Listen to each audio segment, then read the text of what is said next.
और अगर आप गलती से उसको ठीक कर गए और वो गलत निकला तो 3 अंक कट जाएंगे, मैंने लिख के भेज रखा है।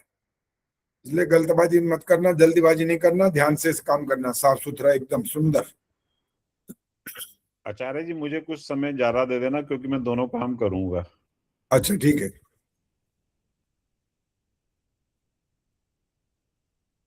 आचार्य जी मैं टेस्ट तो नहीं दूंगी, लेकिन मैं अभी करूंगी, सब लिखूंगी। हाँ ठीक है, कोई बात नहीं, करो अपने अपनी उसके देखने के लिए कि हमें कितना आ गया। हाँ बस वो देखने ठीक है, के कोई लिए। बात नहीं। हाँ जी। जब हम भी नंबर देते हैं तो यही तो बताते हैं कि कितना आ गया।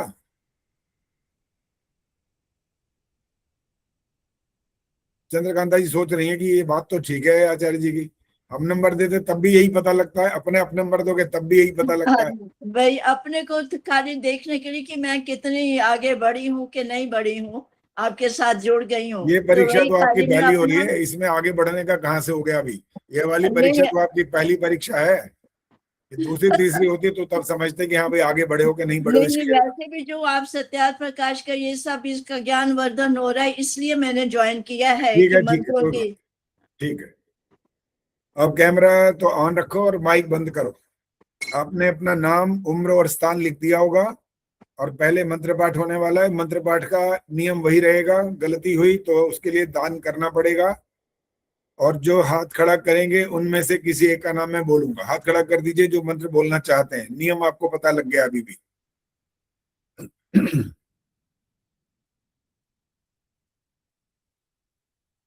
एक उर्मिल शर्मा का हाथ दिखाई दे रहा है, बाकी तो कोई दिखाई नहीं दे रहा है। सारे आज बहादुरी छोड़े बैठे हैं लगता है। सबको लग रहा है कि पता नहीं क्या हो जाएगा, क्या इतने दान कर पुण्य क्या करना है, इतना दान पुण्य कर करा के जो कर लिया बहुत है, बहुत नहीं है। हर पल सांस ले रहे हो, हर पल। कितने पैसे में मिलता है एक सांस, पता है आपको? अस्पताल में जो जाते हैं ना कभी ऐसे जिनको ऑक्सीजन चढ़ जाती है, उनसे पूछा करो जरा, कई कई लाख रुपए लग जाते हैं 1 महीने के अंदर। और ठीक से दिखाई दो, शशि दिखाई नहीं दे रही है, क्या नाम है? शशि के लिखा आगे, पता नहीं क्या है वो। दिखाई तो कुछ दे रहा है, दरवाजे पता नहीं क्या दिखाई दे रहा है, लाइट दिखाई दे रही है वहां पर। आप दिखाई देने चाहिए, आप जैसे लिखोगे पता लगना चाहिए कि आप क्या कर रहे हो।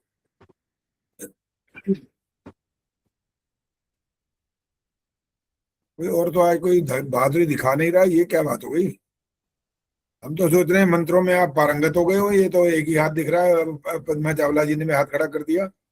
चल मेरा भी हैंड फेज है। तो दिखाई दे नहीं रहा ना, पता नहीं कहाँ पर है, वो देखना पड़ता है, छोटा छोटा फोटो आता है। अलका रावल। नमस्ते आचार्य जी। हाँ नमस्ते, आपने सुनाना है। अब आप ना बताओ कौन सा सुनाओगे? मैं स्वस्ति वाचनम का स्वस्ति न इंद्रो विद श्रवः। चलिए सुनाइए, ध्यान रख लेना, नंबर नियम बता दिया मैंने। जी। चलिए। ओम स्वस्ति न इंद्रो वृद्धश्रवाः स्वस्ति नः पूषा विश्ववेदाः स्वस्ति नस्तारक्षो अरिष्टनेमिः स्वस्ति नो बृहस्पतिर्दधातु। कहाँ गई हमारी वो मास्टरानी जी? हाँ जी आचार्य जी नमस्ते। हाँ बताओ गलती कहाँ हुई है? ये नस्तार क्षोभ है ना, र इनका पूरा हो गया। ठीक है, और भी निकाली कि नहीं? एक और थी छोटी सी, पर वो ध्यान में नहीं आ रही। ऊपर वाली पहली लाइन में थी हल्की सी। पहली लाइन में शुरू में ही थी बस, बिल्कुल हाँ वही शुरुआत हुई पहली थी लाइन और में गलती हो सूक्ष्म गई। गलती जिसे बोलते हैं ना, वो थी। अच्छा आप मिथिलेश जी एक बात सुन लो, हाँ आगे जी। से देखो मैं हर बार आपसे ही पूछता हूँ, गलती अगर आपने सारी नहीं पकड़ी तो आपको जुर्माना लगेगा, ध्यान रख लेना। क्योंकि आप कक्षा भी लेते हो ना, तो इस जुर्माना आप पर भी लगने वाला है।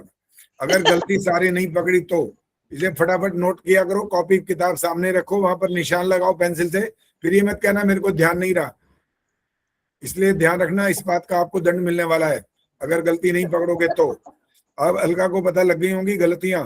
वृद्ध श्रवाह, वृद्ध ऐसा बोलना होता है, ये द भी है ध भी है, तो उसमें डबल आना चाहिए आवाज, नहीं आएगी तो वो गलती कहलाएगी।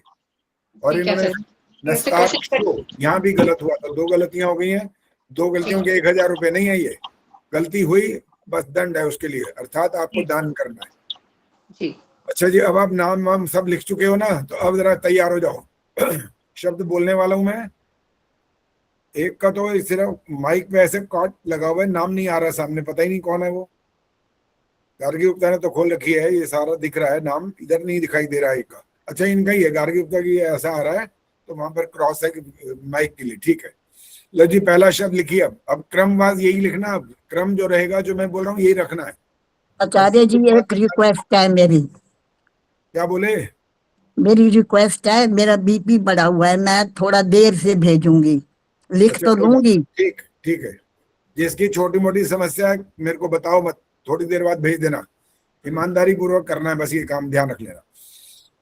आपको दोनों के लिए साइन लगाने हैं, टिक मार्क करना है या क्रॉस, शब्द के ऊपर नहीं करना, उसके सामने करना है। अगर आपके 2 पेज में आए तो वैसे करो, और अगर 1 पेज में आए तो भी वैसे करो। मैंने 1 पेज में ही कर रखा है, देखो 1 पेज में ही है, ये आराम से आ सकता है। ऐसा साफ सुथरा लिखना है, कटिंग नहीं होगी तो आराम से आएगा। कटिंग हुई तो 3 नंबर कट जाएंगे, ध्यान रखना, कटिंग नहीं कर सकते आप। पहला शब्द ईमानदार। आपने इन शब्दों की हिंदी लिखनी है।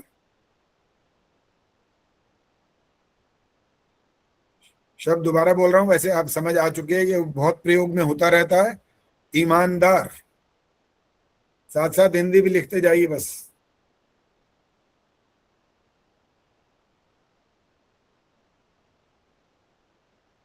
अब क्रम संख्या डाल लो साइड में, 1 2 3 4 5 बोलना ना पड़े, ये बातें अपने आप आनी चाहिए, कॉमन सेंस की बातें होती हैं ये पहला हो गया ईमानदार। दूसरा शब्द है इत्तेफाक।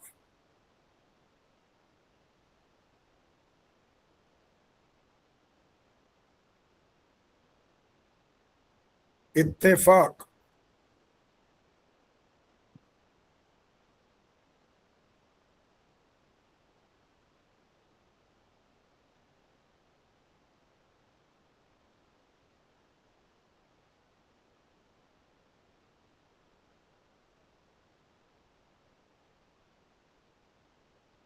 तीसरा सिर्फ। जैसे वाक्य बोलते हैं ना, मुझे सिर्फ ये दे दो। अब आपको पूछने की जरूरत नहीं पड़ी, आपको वाक्य के माध्यम से पता लग गया कि सिर्फ बोल रहा हूं मैं। इसमें अगर अर्थ के अंदर जब आपने याद किया होगा तो 2 लिखे हुए हैं।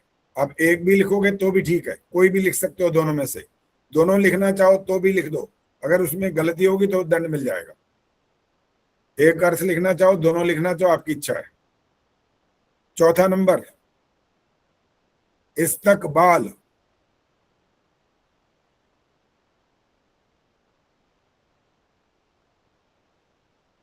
दोबारा बोल रहा हूं, सुन लीजिए।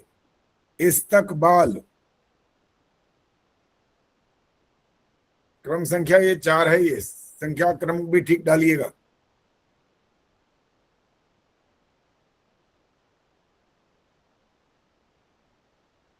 पांचवा लिखिए अब तारीफ। आचार्य जी क्या बोला, तारीख? तारीफ। तारीफ।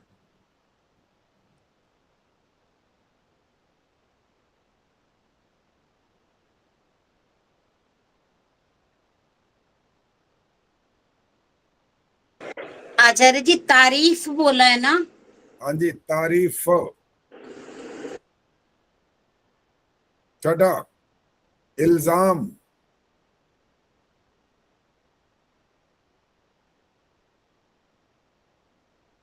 समझ नहीं आया आचार्य जी इल्जाम। दोबारा।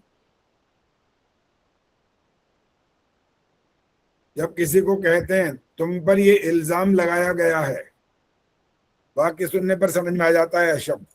कभी कभी ऐसे ज्यादा उर्दू के शब्द नहीं आते हो तो थोड़ा कठिनाई होती है, लेकिन इसीलिए आपको दोनों चीजें भेजी थी, उर्दू शब्द और उसके आगे इल्जाम बोल रहे हैं? हाँ जी आचार्य जी, इल्जाम। इल्जाम। इल्जाम अभी वाक्य भी बोल दिया फिर भी समझ नहीं आया, देख लो। जब किसी को कहते हैं तुम पर ये इल्जाम लगा है, सफाई दो, तो ये वाक्य मत लिख देना कहीं आप फिर कहो जी आपने वाक्य बोला था, हमने वाक्य भी लिख दिया। तो आपको समझाने के लिए वाक्य बोल रहे हैं ताकि आप शब्द को समझ पाओ क्या लिखा गया है। और वैसे जब आपने याद कर लिया तो पूछने की जरूरत होनी नहीं चाहिए। सातवां शुक्रिया।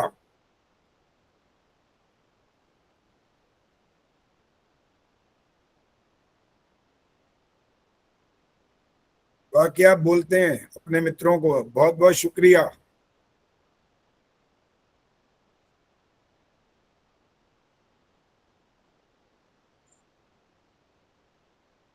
आठवां शब्द सलाम। ऐसे करते हैं, ऐसे करते हैं, इस तरह से सलाम, और इसका हिंदी शब्द लिखना है आपको।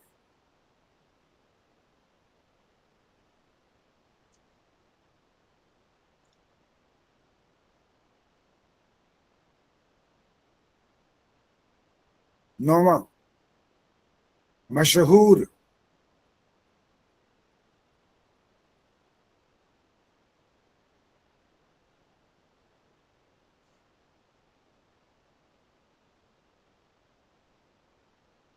लता मंगेशकर जी बहुत मशहूर थी,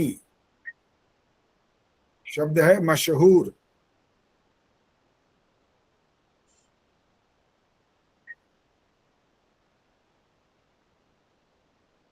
10वां शब्द अगर। अगर आप हमारे घर नहीं आए तो हम भी आपके घर नहीं आएंगे। अगर, ये शब्द है अगर।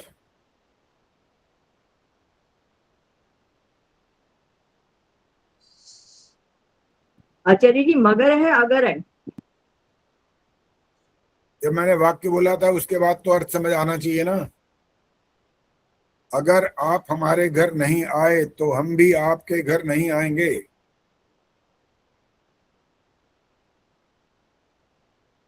ग्यारहवां इंतकाम।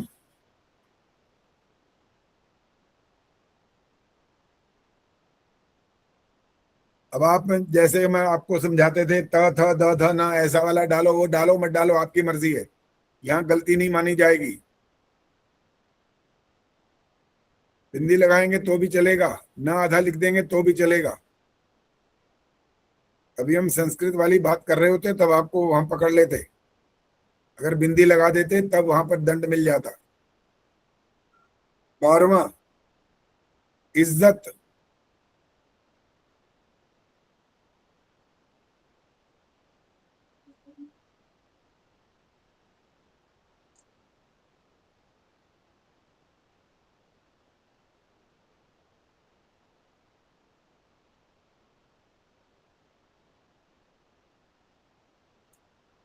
तेरहवां शब्द आचार्य जी कबूल। 12वां बता दो एक बार।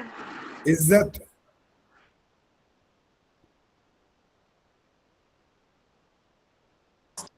आचार्य जी 12वां आपने इज्जत बोलना है? हाँ जी, इज्जत बोला, 3 बार तो बोल दिया, अभी इतना क्यों परेशान हो रहे हो? सॉरी मैंने किस्मत लिख दिया, मैं काट के कर दूं? अब करो ठीक, और क्या। इज्जत ध्यान से सुनो ना क्या बोला। 13वां शब्द है कबूल।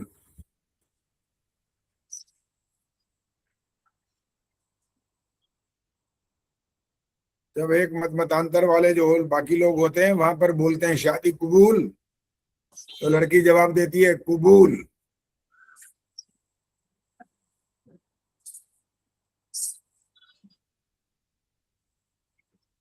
चौदवा हैरानी।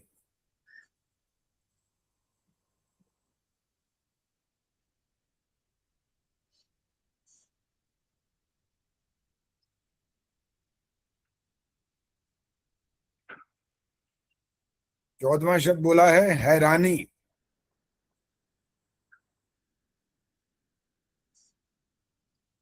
15वां फर्ज। जैसे वाक्य बोल रहे हैं आपका फर्ज है कि आप समय पर कक्षा में उपस्थित हो। शब्द क्या है? फर्ज।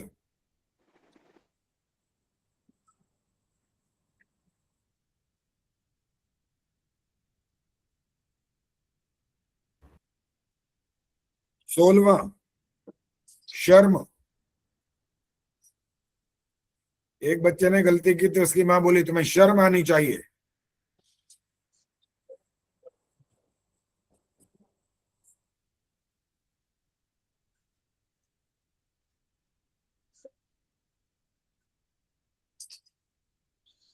सत्रहवां जवाब,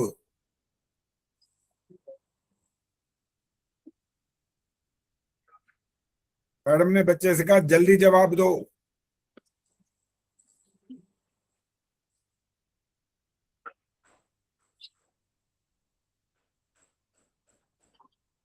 अठारहवां, करीब। हाँ जी। मेरा घर उनके घर के करीब है।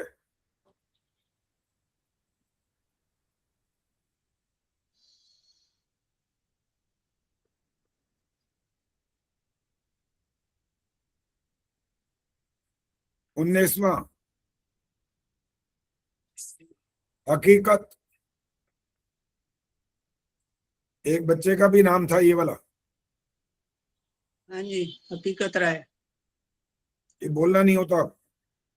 अच्छा जी। मैं तो वाक्य के रूप में बोल रहा हूँ आपको समझाने के लिए, कहीं अलग ना समझ जाओ बस। जब प्रश्न करेंगे क्या नाम था तब बताना ही है, अभी नहीं बताना। 20वां शब्द, तब्दील। रेलवे का टाइम टेबल तब्दील हो गया, स्कूल का समय तब्दील हो गया। ये 20वां शब्द है, तब्दील।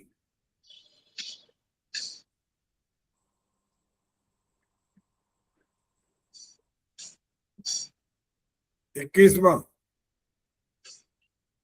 कामयाब। स्कूलों में जो प्रेयर होती है उसमें भी इस गीत को गाते हैं, होंगे कामयाब एक दिन।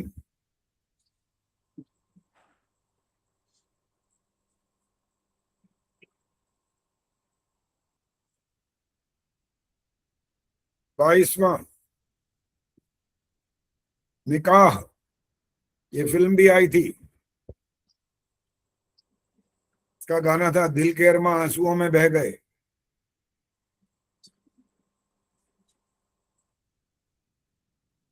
शब्द क्या है? निकाह। 23वां, 23वां शब्द है इजहार। इजहार। इजहार।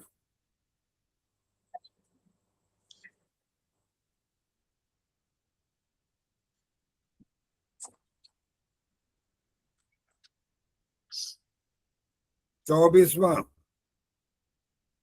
हैवान।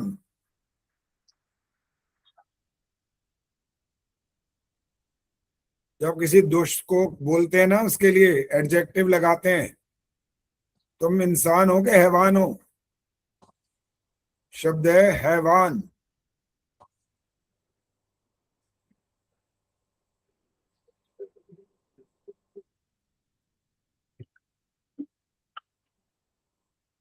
और ये चौथाई शतक शब्द है। अब चौथाई शतक का मतलब क्या होता है, पद्मा जी बताओ। क्या बोला आपने आचार्य जी? चौथाई शतक का ये शब्द है, क्या मतलब है इसका? ये मतलब चार शताब्दी का चौथा हिस्सा जो होगा। वही तो बोलना है, क्या होता है वही तो पूछ रहा हूँ। रजत जयंती। अरे रजत जयंती कोई विवाह संस्कार नहीं हो रहा भाई, रजत जयंती मत बोलो। 25वां शब्द। ये हाँ ये सिंपल है, 24 लिख चुके, 25वां है बस। हाँ, बोला तो है। 25वां क्या 25वां बोला शब्द जी? है रोशनी। क्या शब्द बोला? आचार्य जी रोशनी। 25वां। शब्द 25वां क्या बोला? अरे 25वां। सुन तो लो, शब्द तो सुनते नहीं, बोलते जा रहे हो। रोशनी। रोशनी। आज रोशनी कम आ रही है कमरे में। रोशनी। ये 25वां हो गया। कौन क्या अरे, कौन बोला भाई, ये कितना बोलोगे? नहीं 3 बार 4 बार तो बोल दिया, फिर भी बोले जा रहे हो। हाँ जी। रोशनी। अब मत बोलना, नहीं तो नंबर कट जाएंगे अब जो आप बोलोगे तो। 26वां शब्द लिखिए, जरूरत। बच्चों को माँ बाप की जरूरत बहुत समय तक बनी रहती है। जरूरत।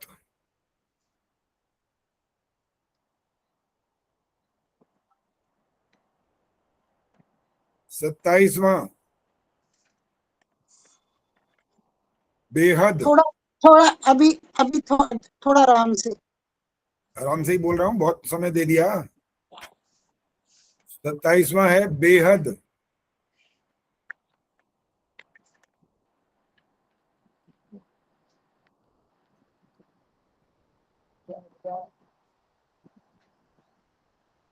आशा जी माइक बंद करो। 27वां शब्द बोला है मैंने बेहद। 28वां तहत। तहत, फिर से। तहत। आप तहत बोलते हो, बस इतना ही फर्क है। आप तय करके बोलते हो तहत। तहत। ये तो था ही नहीं आचार्य जी। इसमें था, अपने आप ढूंढ लेना, उसमें मिलेगा आपको। ये वाला मत बोला करो कि उसमें नहीं था। सबने सिर हिला दिया, बता दिया कि था ये। आगे लिखो, टाइम वेस्ट मत करो, मैं दोबारा और समय नहीं दूंगा, इसके लिए सुन लीजिए।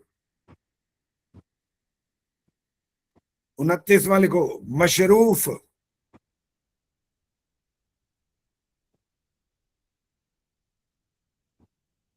वो अपने काम में बहुत मशरूफ रहता है। शब्द क्या निकला? मशरूफ।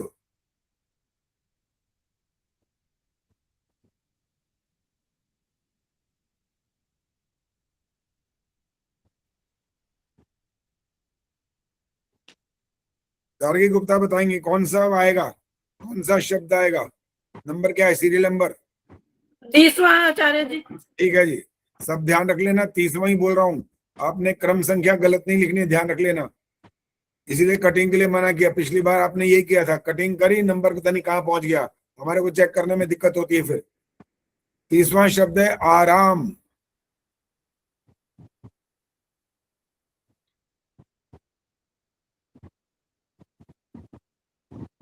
सभी लोग आराम करते हैं। शब्द क्या हुआ? आराम। 31वां लिखिए, सुकून।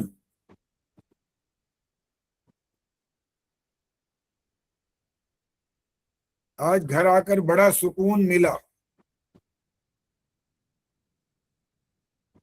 सुकून।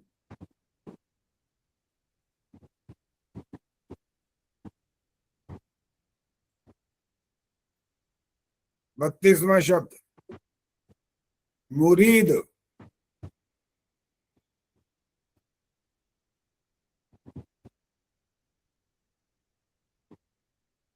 मुरीद।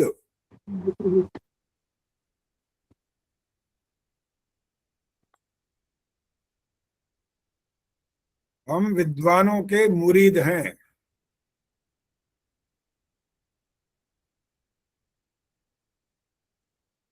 तैतीसवां कायल।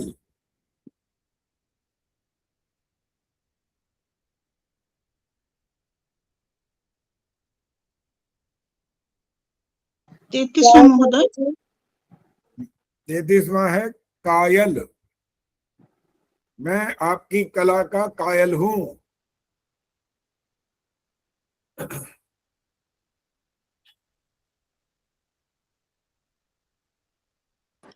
34वां आचार्य जी 31वां कौन सा था? कायल। 31वां। 31वां था सुकून। ठीक है आचार्य जी। 34वां बताया है पाक।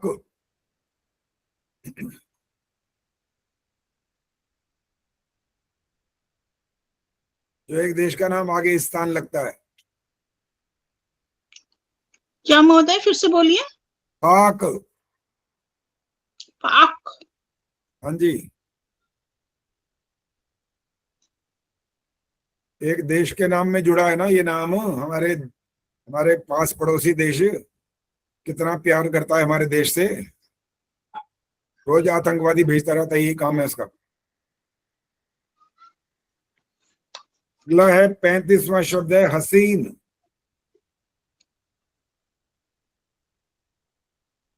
फिल्मी गानों में बहुत प्रयोग होता है ये शब्द हसीन। 34वां कौन सा पूछ रहे हो अब? 34वां अरे बोला तो था अभी पाक, इतना बड़ा भाषण भी दिया मैंने फिर भी नहीं समझ आया।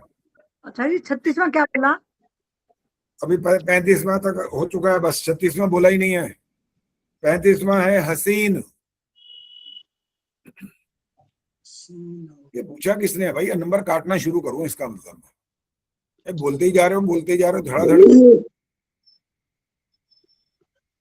अंजलि जी माइक बंद रखो। 36वां लिखिए, कुदरत। कुदरत कभी कभी बड़ी कठोर हो जाती है। ये वाक्य मत लिख देना, वाक्य ध्यान रख लेना, वाक्य के लिए नहीं बोल रहा हूं मैं, सिर्फ वाक्य इसलिए बोल रहा हूं तो आपकी समझ आ जाए जल्दी। कुदरत।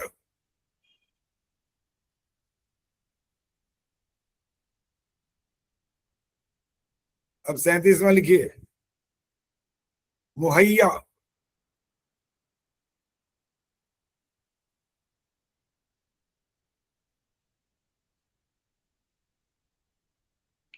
महोदय फिर से मुहैया। बोलिए।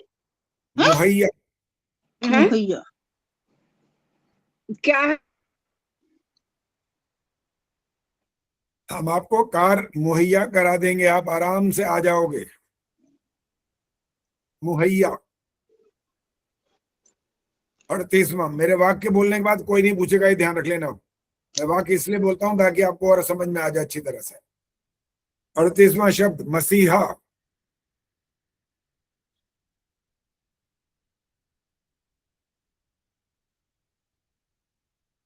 कुछ लोग जब ये वाक्य बोलते हैं ना, मुझे रात को सपने में एक मसीहा आया, स्वप्न में। आचार्य जी क्या बोला है? मसीहा। मसीहा। मसीहा।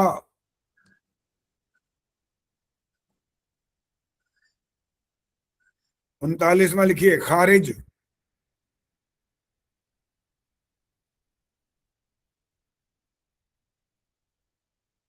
खारिज।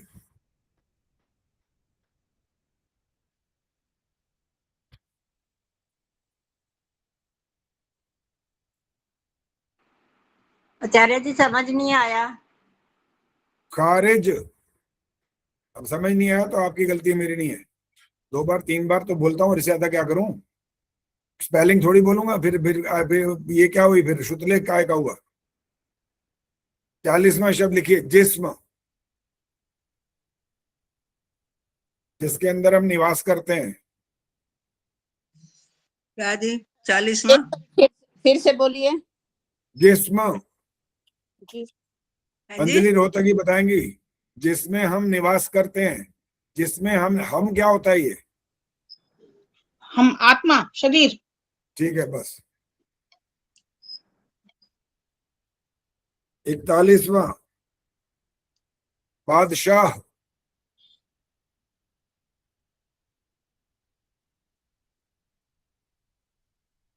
मुगलों में प्रसिद्ध होता है ये शब्द, मुगल बादशाह ऐसा लिखते हैं वो।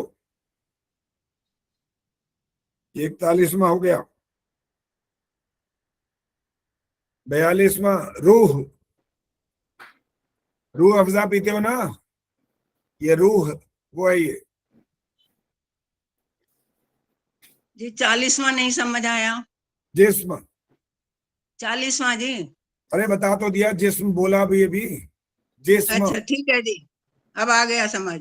हाँ जी, इसके लिए बकायदा ये वाला भी मैंने कहा था भी, अंजलि ने बताया भी है कि मैं कहा जिसमें रहता कौन है, आत्मा बताया तो था उन्होंने। ठीक है कितना जी, आसान ठीक है। करके बता रहे हैं आपको, ऐसे लग रहा है शुतलेख तो क्या हो रहा है, हम समझाते समझाते जा रहे हैं, सारा कुछ समझ के आराम से लिख ही लोगे अब तो। बोल रहा रूह मेरा क्या? 42वां रूह था। 43वां है लिहाजा।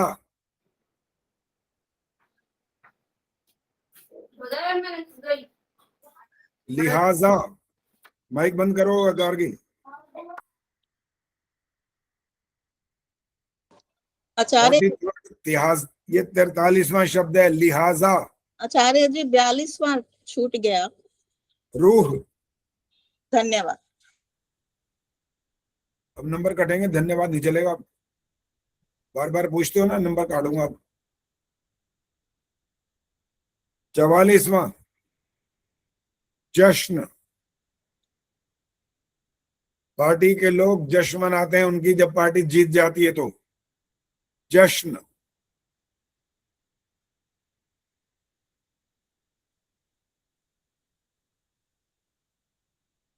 45वां खौफ। उस कमरे में जाने पर खौफ महसूस होता है। शब्द क्या हुआ? खौफ। 46वां गुलाम।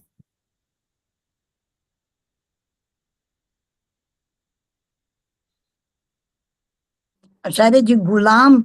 हाँ जी यही है, गुलाम।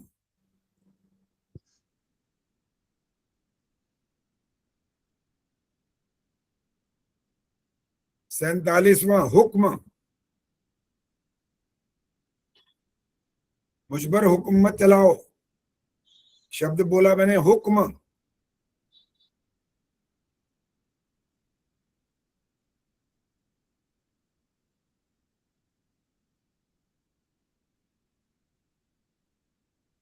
48वां जन्नत। ये लोग बोलते रहते हैं मरने के बाद जन्नत में जाएगा, या ऐसे जब शब्द बोलते हैं जन्नत।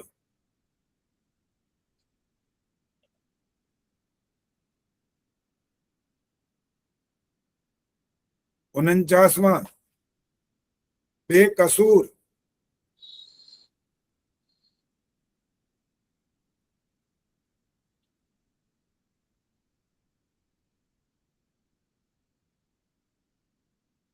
अदालत निर्णय जब सुना देती है ये बेकसूर हैं। शब्द है बेकसूर। और अंतिम 50वां शब्द लिखो, तोहफा। तोहफा। तोहफा।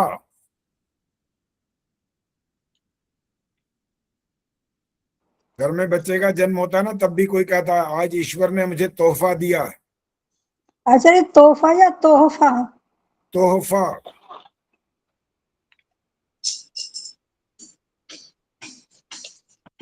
आचार्य जी चौथा कौन सा था? इस्तबाल था, इस्तबाज था? ये वाले जो पूछ रहे हो ना, ये गलत है पूछना।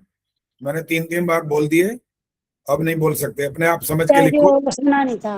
मैं नहीं बताऊंगा, कुछ नहीं बताऊंगा, किसी को नहीं बताऊंगा। 2 बार 3 बार और वाक्य सहित बोल करके समझा दिया, अब और नहीं समझा सकते। इसलिए जो लिखना है लिख लो, और आपको 2 या 3 मिनट मिलेंगे इस बात के लिए कि अगर आपने कोई छोड़ दिया, आपने उर्दू वाला तो लिखा ही है, हिंदी वाला शायद ध्यान में ना रहा हो, इसलिए आपको 2 मिनट का समय मिलेगा, लिख सकते हो। नकल नहीं मार लेना इतनी देर में, ध्यान रखना। और कैमरा ऑन रखो। ये साहब ने, रोशनी ने बंद कर दिया, और आशा जी वो खुला है, सविता धिंगड़ा ने बंद कर दिया कैमरा। कैमरा बंद नहीं करना, कैमरा खुला रखो।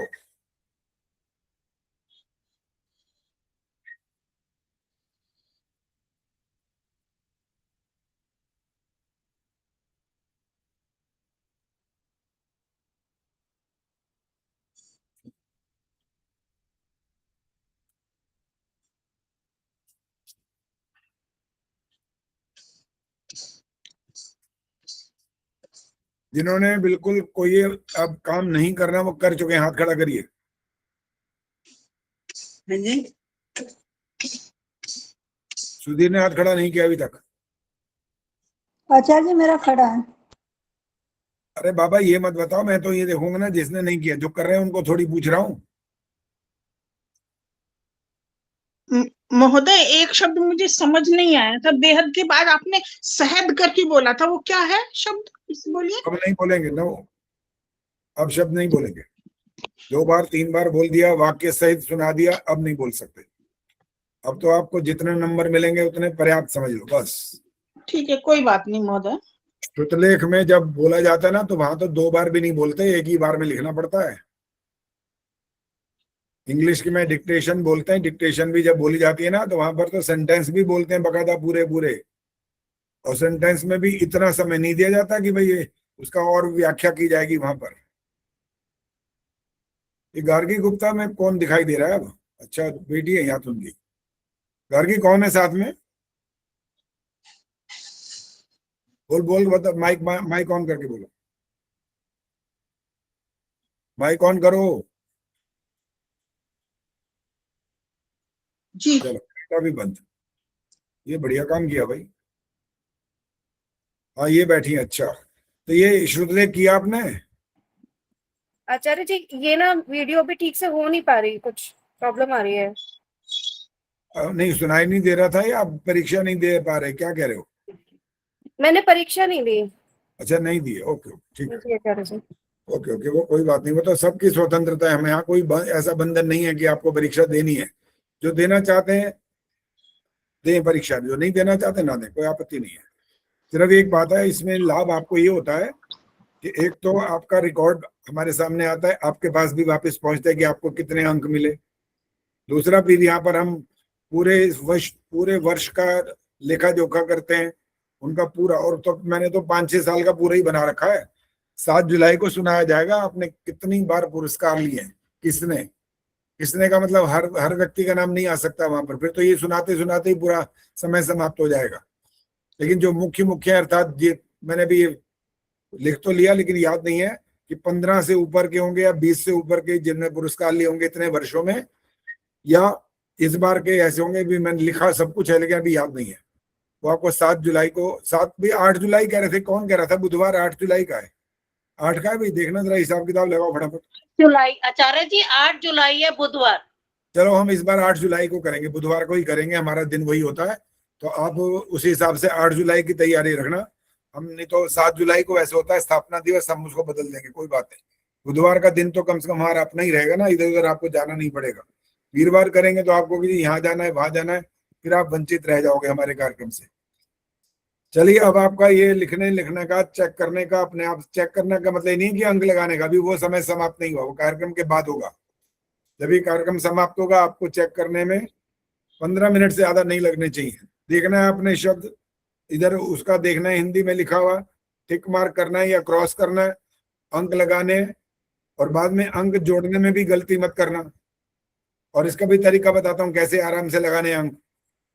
जब आपने इधर का ठीक और इधर का हिंदी उर्दू दोनों ठीक है तो आगे 2 अंक लगा दो, ताकि हमारे को गिनने में आसानी हो जाए। 2 4 6 8 ऐसे गिने फटाफट। आप टिक मार्क करते हो, सिर्फ कहीं क्रॉस होता है, कहीं टिक मार्क, कभी डबल करते हो, कुछ पता समझ नहीं आता। कि डबल वाला गेम खेलोगे तो अंक काट दिए जाएंगे, इसलिए डबल करना मना है। अंक लिखते जाओ सबके सामने, दोनों ठीक है तो 2 अंक, एक गलत है एक ठीक है तो 1 अंक, इस प्रकार से लिखो। अंक एक ही जगह लगाना, ये नहीं मैंने कहा कि एक उर्दू का ठीक है तो 1 अंक लगाओ, हिंदी का ठीक है फिर 1 लगाओ, ऐसे नहीं कहा। इन दोनों को टिक मार्क किया तो 2 अंक लगा दो आगे। इस तरह से देख लो, स्थान हो तो बड़ी अच्छी बात है, और स्थान नहीं छोड़ा आपने तो ये आपकी क्या बोलूं, अब ना समझी है इसका नाम। इतनी जगह छोड़नी चाहिए, इसलिए मैं कहा 1 पेज में आए या 2 पेज में आए वो आप देखो। तो अगली बार के लिए ये ध्यान रख लेना, अगली बार ये बात ना समझानी पड़े। चलो जी, अभी वाली जो चीजें, हाँ क्या कहना है पद्मा जी, बोलो। आचार्य जी मुझे एक कंफ्यूजन है, 35वां जो शब्द है वो हसीन है कि यकीन है? हाँ हसीन। हसीन। आपने वैसे हसीन दिया नहीं है उन शब्दों में। आचार्य चौथाई बता दो एक बार, इसका बहाल है ना? नहीं है आचार्य जी, है उसमें ही हसीन है, 111 शब्दों में नहीं है। अरे बाबा 111 में ही है, ध्यान से देखना। अगर ज्यादा बोलोगे तो 5 नंबर पहले सुन लो। है आचार्य जी, है। अब नहीं बोल नंबर, ठीक है, कोई मत समझाओ, मेरे को पता है, मैंने उसी में से देख करके करे। अब जो बोला ना उसमें नहीं है, कितने अंक कटेंगे गिन लो, ये कितने हैं? नहीं आचार्य जी नहीं काटिएगा, नहीं लिखा है मैंने उसका उत्तर। हाँ कोई बात नहीं, अभी नहीं काट रहा, अभी आगे के लिए जरा डरा रहा हूँ। अब अगर बोले तो 5 अंक कट जाएंगे, जिसने कहा ना उसमें नहीं है, मैंने अपनी तरफ से नहीं बनाया, उसमें से ही निकाले हैं सारे, अलग अलग निकाले हैं चुन चुन के। जो क्रम मैंने बोला है ना वो क्रम वहां नहीं है, बस इतना ही फर्क है। मैंने क्रम अपना रखा है, इसलिए आपको इसी क्रम से लिखने के लिए बोला है। अब आप जब चेक करोगे तो मैं आपको भेजने वाला हूँ, ये जो मैंने लिखे हुए हैं ये मैं भेजूंगा अभी, इससे चेक करना। वहां ढूंढोगे तो ढूंढते ही रह जाओगे, फिर 1 घंटा तो ढूंढने में लगाओगे कि कहाँ गए कहाँ नहीं गए। अभी डाल दूंगा, फोटो मैंने खींच रखी है, कार्यक्रम समाप्त होता ही डालूंगा, इससे चेक करना और ठीक से चेक करना, फोटो अच्छी से खींचना। फोटो गलत आई, नहीं पढ़ा गया तो 0 नंबर। बहुत सारे दंड मिलते हैं, माफी मिलती नहीं है बस, बिल्कुल भी। चलो अब एक काम करो, इसको बंद करो, सत्य और प्रकाश निकालो। बहुत समय आज मेरा अभी खत्म नहीं हुआ है। आचार्य जी मैं क्लास छोड़ सकती हूँ, मुझे जरूरी काम है। हाँ ठीक है, आप अलका जा सकते आचार्य जी मेरे को भी जाना है, हैं। हाँ जी जाइए, जरूर जाइए। तो धन्यवाद जी। मैंने ये घर के कब देने हैं आचार्य जी? एक बात मैंने पूछनी थी। हाँ जी प्रवीण जी बोलो। एक तरफ उर्दू लिख दिया, एक तरफ हिंदी लिख दिया, जैसे ईमानदार निष्ठावान, तो इसके बीच में एक लाइन लगानी है कि बराबर का निशान लगाना है? कुछ बात जो मर्जी करो, हमें फर्क नहीं पड़ता उससे, इससे कोई फर्क नहीं पड़ता। ये वाला प्रश्न भी कोई अच्छा प्रश्न नहीं है। लाइन लगाओ या ऐसे करो, उससे क्या फर्क पड़ता है? उसके सामने होना चाहिए बस। उसके सामने नहीं हुआ, ऊपर नीचे हो तो मैं काट दूंगा बस। सिंपल बात है ये, कोई इसमें ज्यादा बड़ी बात नहीं है। ये पुस्तक फटाफट निकालो, सत्यार प्रकाश। आचार्य जी नमस्ते। हाँ जी बोलो। मेरे को एक फेवर चाहिए आचार्य जी। मेरे को ना बैकएक की प्रॉब्लम है और अर्थराइटिस और वेरिकोज है, ब्लैक हुए पड़े हैं पैर, तो मैं सीधी नहीं बैठ सकती, थोड़ा मुझे सहारा होता है। क्या करना है आपने? सोना है? क्या करना है? सोना नहीं है आचार्य जी, थोड़ा पीछे होके बैठना होता है। लगातार सीधी बैठूं तो बैक में जैसे मर्जी बैठो, जैसे मर्जी बैठो। अब कोई दिक्कत नहीं, परीक्षा की बात थी बस, उसके बाद जैसे मर्जी बैठो। कोई अगर लेटने की स्थिति में है उसको लेट आचार्य जी करके। मैं भी धीरे धीरे लिख पाती हूँ, थोड़ा टाइम लगेगा।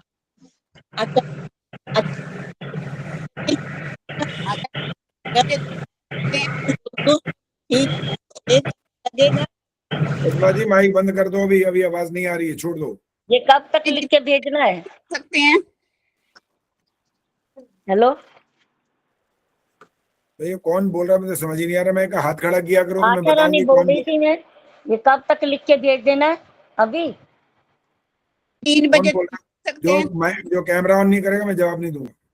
महोदय हाँ जी एक बोलो। प्रश्न और पूछना था। कब तक लिख के देना है आपको? जो आपको अभी अपने बोले आप पेपर चेक करना है और उसकी फोटो खींचनी है, तब मेरे पास मंत्रोदय पर भेजना है। मेरे को व्यक्तिगत नहीं भेजना। मंत्रोदय पर जब आप भेजेंगे तो मैं आपके लिखे हुए को सबको एक बार फिर चेक करता हूँ कि आपने अंक ठीक लगाए कि नहीं। और मान लो आपके 100 में से 80 हैं, सबसे ऊपर लिखना है 80/100। 100 के 100 है तो 100/100, जितने भी हैं बटा करके 100 लिखना है। खुद नंबर लगाने हैं? हाँ जी खुद अंक लगाने। पहली बार परीक्षा दे रहे हो क्या आज? हाँ जी मैं पहली बार दे रही थी। पहली बार दे रहे हो तो अपने आप अंक लगाने होते हैं। और एक एक बात बताई तो थी अभी, जो हिंदी का उर्दू का दोनों ठीक है तो 2 अंक लिखो, एक ठीक है तो 1 अंक लिखो, बाद में टोटल करके पूरे अंक बटा करके लिखो। और उसमें गलती हुई तो 3 अंक उसके भी कट जाएंगे कि आपने टोटलिंग में गलती की, तब भी 3 अंक कटेंगे। इसीलिए कहा है कि हर काम को सावधानी पूर्वक करना है बस। आप रोटी पकाते हो कि नहीं पकाते हो? चलो तो रोटियां जला के खिलाते हो क्या पति को? जला देते हो? नमक मिर्च डालते हो, सावधानी से करते हो ना। कपड़े भी सूखने डालते हैं तो उसमें भी ध्यान रखते हैं। वो तो आजकल तो सूखने सुखाने का भी पता नहीं चक्कर रहा कि नहीं रहा, मशीनें ही सारे काम करे जा रही हैं। इसलिए तो सब काम हम भूलते जा रहे हैं, सावधानियां हटती जा रही हैं। तो जो भी काम यहाँ पर फिलहाल जो बात हो रही है उसमें सावधानी रखना जरूरी है। गलती करेंगे तो उसका दंड होगा, नंबर कटेंगे। यहाँ तो दंड यही है अभी। आचार्य जी आचार्य जी 3 बजे तक देख सकते हैं। कितने इनके आंसर देने हैं, कितने प्रश्नों के उत्तर देने हैं? सुनीता जी दोबारा बोलो, क्या बोला आपने? कितने आंसर जरूरी हैं 50 में से? सारे जरूरी है ना, 100 अंक लेने तो सारे जरूरी हैं। और एक भी ना लिखो, अब 0 नंबर लो, हमें क्या इसमें एतराज है? वो तो आपकी मर्जी करे वो कि यहाँ कोई ऑप्शन थोड़ी दे रखा है आपने कि 50 में से 30 कर लो तो पास हो जाओगे। यहाँ पास वास कुछ नहीं होता। हमें तो यहाँ चाहिए 100%। जो आज की दुनिया में बच्चों का देखो हाल, जब उनको एमबीबीएस के लिए एडमिशन लेना होता है ना, 100% वाले पहुंचते हैं 98%.9, इतना ज्यादा होता है। आज तो गर्विता आई है, कुछ हाथ भी खड़ा कर रही है। आचार्य जी कैमरा ऑन करो। अभी और कोई नहीं बोलेगा। गर्विता कहाँ गई? बोलो। मैं इधर हूँ आचार्य जी। मैंने ना 36 से लेकर 50 तक के लिखे हैं शब्द। मैं थोड़ा लेट जुड़ी हूँ। 1 से लेकर 35 तक के शब्द मिल सकते हैं दोबारा? आपने किस क्रम से बताए हैं? नहीं मैं नहीं दे सकता। अब नहीं मिलेंगे। जितने आपने किए उतने अंक मिल जाएंगे अगर आपने ठीक लिखे तो। ठीक है। और नहीं मिल सकते, क्योंकि जब आपको पता है परीक्षा है आज, उसका समय यही है। आजकल तो वहां पर जो नीट की परीक्षा होती है, वहां जो 5 मिनट लेट हुआ था उसको घुसने नहीं देते अंदर। तो आप तो फिर भी आचार्य जी मैं ना यज्ञ कर रही थी इस समय बैठ के, अभी पतिदेव गए हैं। सब कुछ तो ठीक है, मैं सारी अभी बात ठीक, सारी बात ठीक, हमारी बात उससे ज्यादा ठीक है। हाँ जी ठीक है जी हमारी बात महोदय, ठीक नियम है। की होती है, बस हम नियम के बगैर नहीं काम करते बस। चलो, हम आचार्य सत्यार प्रकाश निकाल लिया। गार्गी रजनी गर्ग ने पढ़ना है। रजनी बताओ पहले कहाँ से पढ़ना है। निकाल लिया जी। आचार्य जी 3 बजे तक भेज सकते हैं? आचार्य जी नमस्ते। समोल्लास बताना। आचार्य जी जो प्रश्न का उत्तर था वहां से पढ़ना है। 255 ठीक है, अब आप देखो, इस बारे में बात मत करिए अब। समोल्लास जो बात बता दो आचार्य जी। एकादश समोल्लास, एकादश एकादश पृष्ठ समोल्लास संख्या है 255 है। 255। हाँ जी, आप पढ़ना शुरू करिए, जी उत्तर से पढ़िए। हाँ जी, जो प्रश्न उस दिन पढ़ा था उसका उत्तर है आज, वहां से पढ़ रहे हैं। जब वेद विहित धर्म और वेद विरुद्धाचरण में अधर्म है, तो पुनः तुम्हारे कहने से भी मूर्ति पूजा करना अधर्म ठहरा। जो ग्रंथ वेद से विरुद्ध हैं, उनका प्रमाण करना जानो नास्तिक होना है। सुनो, नास्तिको वेद निंदकः, या वेद बाह्या स्मृतयो याश्च काश्च कुदृष्टयः सर्वास्ता निष्फलाः प्रेत्य तमो निष्ठा हिताः स्मृताः उत्पद्यन्ते च्यवन्ते च यान्यतोऽन्यानि कानिचित् तान्यर्वा कालिकतया निष्फलान्यनृतानि च। मनु जी कहते हैं कि जो वेदों की निंदा अर्थात अपमान, त्याग, विरुद्धाचरण करता है वह नास्तिक कहलाता है। जो ग्रंथ वेद बाह्य कुत्सित पुरुषों के बनाए संसार को दुख सागर में डुबोने वाले हैं, वे सब निष्फल, असत्य, अंधकार रूप इस लोक और परलोक में दुखदायक हैं। जो इन वेदों के विरुद्ध ग्रंथ उत्पन्न होते हैं, वे आधुनिक होने से शीघ्र नष्ट हो जाते हैं। उनका मानना निष्फल और झूठा है। इसी प्रकार रुक जाइए। एक व्यक्ति का नाम, मैं नाम नहीं बोल रहा हूं, लेकिन आपसे पूछ रहा हूं, देखें किस किस को पता है उस व्यक्ति के बारे में, जो एक तो महर्षि दयानंद के अमर ग्रंथ सत्यार्थ प्रकाश की बहुत निंदा करता है। पता है उस व्यक्ति का नाम? जी आचार्य जी, रामपाल। हाँ ठीक है, आपने बिल्कुल ठीक कह दिया। और कमाल की बात, बस आप बोलो नहीं बाकी कोई भी, कमाल की बात यह है कि वो दूध से नहाता है और उसके नहाने के बाद जो दूध होता है उसकी वो खीर बना करके लोग उसका प्रसाद उसका ग्रहण करते हैं। इसलिए इन्होंने कहा कुत्सित पुरुषों के बनाए, ये जो वेद के अतिरिक्त जो दूसरे ग्रंथ होते हैं ना, वेदों से बाहर के अलग, कुत्सित पुरुष बोला उनको, वो संसार को दुख सागर में डुबोते हैं। जो वेद की तरफ नहीं बढ़ता, वेद ज्ञान को नहीं मानता, अपनी दुनिया के जो लोग हैं, जो अपने तथाकथित उनकी दृष्टि में विद्वान कहलाते हैं, उनकी बातों को सुन करके जय हो महाराज, जय हो गुरुजी, जय हो, आप ही सब कुछ हो, आप ही हो, आपने ही अवतार लिया, आप ही उसके वो, ये ऐसी ऐसी बातों को करते रहते हैं। वो दुख सागर में डूबते हैं, बच नहीं सकते उससे। इसीलिए पता है मेरे को, बचपन में किसी ने कहा था, मैं बचपन का मतलब 5-6 साल नहीं है, थोड़ा इससे बड़ा तो हो गया था, मैं उन विद्वानों के ग्रंथों को पढ़ने में रुचि रखता था कि जो आजकल के विद्वान हैं, जिन्होंने पुस्तकें लिखी हैं। तो मेरे को स्वामी सत्यपति जी ने कहा था उस समय, समझ गए, स्वामी सत्यपति जी, जहां मेरे छोटे भाई स्वामी विवेकानंद जी उनके साथ रह करके गुरुकुल में पढ़े हैं, रोजड़ के अंदर, गुजरात के अंदर। तो स्वामी जी ने कहा था, देखो विजय जी, आप पहले ऋषिकृत ग्रंथ पढ़ो, पढ़ने की रुचि है, ये आपकी बड़ी अच्छी बात है, योग्यता आपकी अच्छी है। आप ऋषिकृत ग्रंथों को पहले पढ़ना, तब तुम्हें पता लगेगा वैदिक सिद्धांत क्या होते हैं। अन्यथा दूसरों के ग्रंथों को पढ़कर तुम दूसरी तरफ चले पड़ोगे, तुम्हें पता भी नहीं लगेगा कि सत्य क्या, असत्य क्या, क्या ठीक है, क्या गलत है। वो कहानियों में बहुत कुछ ऐसा लिख देते हैं जो बिल्कुल अवैदिक होती है। मेरे पल्ले बात पड़ गई, इसलिए मैंने सत्यार्थ प्रकाश को 1 बार नहीं, 2 बार नहीं, 8, 10, 11, 12 बार, पता नहीं कितनी बार पढ़ लिया अब तक। इसलिए पढ़ा कि उसमें से हमें रत्न मिलते ही रहते हैं, मोती निकलते रहते हैं, पता लगता रहता है, समझ आती जाती है बात। और अभी भी और समझने की कोशिश करते रहते हैं, बड़ा कठिन कहीं कहीं होता तो नहीं समझ आता, तो फिर वो छोड़ देते हैं भी कि चलो कभी किसी विद्वान के पास बैठेंगे तो उनसे पूछ लेंगे, क्योंकि हम पूर्ण तो कोई है नहीं। फिर भी जितना जितना समझ में आ गया, पढ़ना आ गया, तो आपको भी पढ़ा रहे हैं।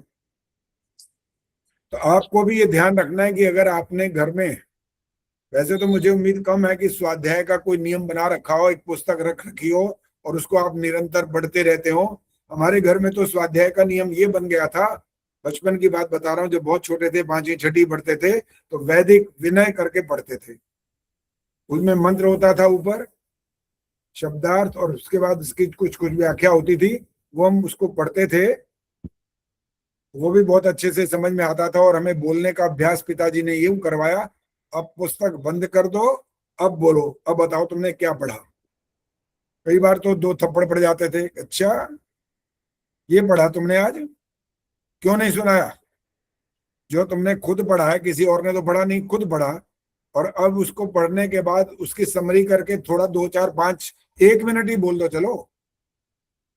और इस बात का अर्थ ये निकलता था कि स्मरण शक्ति ठीक हो जाती थी, कि याद करना है कि क्या पढ़ रहा हूं मैं, और उसको मेरे को सुनाना है। 1-5 मिनट की वो पूरी व्याख्या पढ़ने के बाद सुनाना है।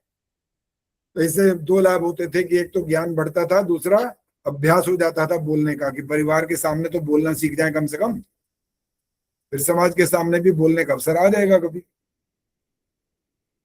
तो ये आपको एक छोटा सा मैंने भी सूत्र दे दिया। ऋषिकृत ग्रंथ पढ़ना सबसे पहले जरूरी होता है। विद्वानों के ग्रंथ पढ़ना जरूरी बेशक हो, लेकिन बाद में, ताकि वैदिक सिद्धांत पहले पल्ले पड़ जाए, और उनकी कोई ऐसी बात हो जो अवैदिक हो तो उसको अपने मन में घर न करने दे। ये तब होगा जब स्वाध्याय अच्छा होगा, नहीं तो नहीं होगा। चलो जी आगे बढ़िए। आचार्य जी, मैं एक बात कह रही थी कि एक तीसरे समुल्लास में ना ऐसे ही स्वाध्याय करते हुए मैं भी एक जगह अटक गई हूँ। अगर आपके पास जब समय हो तो आप उसका थोड़ा सा समाधान कोशिश करें। तीसरा बड़ा है, कठिन आसान है भी नहीं, बहुत मुश्किल है वो जो जी, उसी में दर्शनाचार्य ना होते हैं, एकदम जो दर्शनाचार्य है, वो इसकी बात को समझा सकते हैं। असल में जब वो आएगा ना आपके, उसी में अटक गई हूँ। आपके वो जो क्या बोलते हैं पदार्थों की जब बात आएगी, पदार्थ कौन कौन से हाँ, पदार्थ उसी किसको में कहते हैं, दिशा, आकाश, ये वो, जब ये वाली बातें शुरू होती है ना, तब आदमी भटकता है। अच्छा इसके बाद ये, इसके बाद ये, इसको क्या कहें, उसको क्या कहें, वहां पर आदमी घूम जाता है थोड़ी देर। उसमें 1-2 चीजों का अर्थ बिल्कुल समझ में नहीं आ रहा है। कठिन है वो, मुझे पता है। चलिए देखेंगे, अगर समय रहेगा और हमें समझ आती है तो बताएंगे जरूर। हाँ आगे जी, हाँ बढ़िए। जी, ठीक है जी। इसी प्रकार ब्रह्मा से लेकर जैमिनी महर्षि पर्यंत का मत है कि वेद विरुद्ध को ना मानना, किंतु वेदानुकूल ही का आचरण करना धर्म है। क्यों? वेद सत्य अर्थ का प्रतिपादक है। इससे विरुद्ध जितने तंत्र और पुराण हैं, वेद विरुद्ध होने से झूठे हैं, और जो वेद विरुद्ध चलते हैं उनसे कही हुई मूर्ति पूजा भी अधर्म रूप है। मनुष्यों का ज्ञान जड़ की पूजा से नहीं बढ़ सकता, किंतु जो कुछ ज्ञान है वह नष्ट हो जाता है। इसलिए ज्ञानियों की सेवा संग से ज्ञान बढ़ता है, पाषाण आदि से नहीं। क्या पाषाण आदि मूर्ति पूजा से परमेश्वर को ध्यान में कभी ला सकता है? नहीं नहीं, मूर्ति पूजा सीढ़ी नहीं किंतु एक बड़ी खाई है, जिसमें गिरकर चकनाचूर हो जाता है। पुनः उस खाई से निकल नहीं सकता, किंतु उसी में मर जाता है। हाँ, छोटे धार्मिक विद्वानों से लेकर परम विद्वान योगियों के संग से सद्विद्या और सत्य भाषण आदि परमेश्वर की प्राप्ति की सीढ़ियां हैं। जैसी ऊपर घर जाने की निश्रेणी होती है, किंतु मूर्ति पूजा करते करते ज्ञानी तो कोई ना हुआ, प्रत्युत सब मूर्ति पूजक अज्ञानी रहकर मनुष्य जन्म व्यर्थ खोके बहुत से मर गए, और जो अब हैं वह होंगे। वे भी मनुष्य जन के धर्म, अर्थ, काम और मोक्ष की प्राप्ति रूप फलों से विमुख होकर निरर्थ नष्ट हो जाएंगे। मूर्ति पूजा ब्रह्म की प्राप्ति में स्थूल लक्ष्यवत नहीं, किंतु धार्मिक विद्वान और सृष्टि विद्या है। इसको बढ़ाता बढ़ाता ब्रह्म को भी पाता है और मूर्ति पूजा गुड़ियों के खेलवत नहीं, किंतु प्रथम अक्षराभ्यास सुशिक्षा का होना गुड़ियों के खेलवत ब्रह्म की प्राप्ति का साधन है। सुनिए, जो अच्छी शिक्षा और विद्या को प्राप्त होगा तब सच्चे स्वामी परमात्मा को भी प्राप्त हो जाएगा। तो रुक प्रश्न जाइए, है, रुक जाइए। जहां पर रजनी रुकी थी ना अभी, वहां पर वो उस वाक्य में सोचने लग गई, अरे ये क्या बोल दिया इन्होंने, धार्मिक विद्वान और सृष्टि विद्या है। असल में सुनो, ये वाक्य जो है ना बाद का, ये वाला पॉजिटिव वाली बात आगे कह रहा है। क्या पहले का मूर्ति पूजा ब्रह्म की प्राप्ति में स्थूल लक्ष्यवत नहीं है, किंतु धार्मिक विद्वान और सृष्टि विद्या जो है ना वो लक्ष्य की प्राप्ति में सहायक है। ये मतलब है ईश्वर को प्राप्त करने के लिए क्या चीज है, धार्मिक विद्वान होंगे जो और सृष्टि विद्या को जानने वाले होंगे, वो आपको लक्ष्य तक ले जाएंगे। मूर्ति पूजा ब्रह्म की प्राप्ति में थोड़ी सी भी सहायक नहीं है, कोई सीढ़ी नहीं है वो पहली। उन्होंने कहा तो खाई है, गिरोगे चकनाचूर हो जाओगे, टूट जाओगे, समाप्त हो जाओगे, कोई ज्ञान नहीं बढ़ेगा। ज्ञान बढ़ेगा विद्वानों के संग से। उनका सम्मान करो, उनको घर में बुलाओ। आपके लिए एक यज्ञ इसीलिए तो बनाया गया है ये। चंद्रकांता जी बताओ वो यज्ञ का नाम क्या है? प्रिंसिपल चंद्रकांता जी को नहीं बोल रहा हूँ, प्रिंसिपल जी का नाम प्रिंसिपल है बस। ये दूसरी बैठी है जिन्होंने कहा मैं परीक्षा नहीं दूंगी, वो कौन सा यज्ञ है? वो जो कहा गया कि घर में उनको बुलाते रहो या वो आ जाए अपने आप, कौन है वो? कौन सा यज्ञ होता है? ब्रह्म यज्ञ नहीं जी, ब्रह्म यज्ञ नहीं होता वो, देव यज्ञ। अरे कौन बोला? अभी आप ही बोल रहे हो क्या? हाँ जी। नहीं आपने नहीं बोलना ना, एक बार उत्तर देना होता है बस। वो दोनों उत्तर गलत है। अच्छा, अभी वो थोड़ा कंफ्यूजन था नहीं बोलना ना, अभी नहीं बोलना, दोनों उत्तर गलत हैं। अभी हाथ खड़ा करते हैं। हमारी कक्षा का नियम ये है, जब एक बार उत्तर दे दिया, आपको मौका दिया और आप भूल गए, फिर उसके बाद दोबारा नहीं बोलना होता जब तक ना कहा जाए। अब बहुत सारे हाथ खड़े हो गए यहाँ पर, यही तरीका होता है। शकुंतला जी बताएंगे क्या होता है उसका नाम? अतिथि यज्ञ। अतिथि यज्ञ होता है वो। जब विद्वान लोग आते हैं घरों पर, पधारते हैं, अपने आप आ जाएं। अतिथि का मतलब ही होता है अपने आप आ जाएं।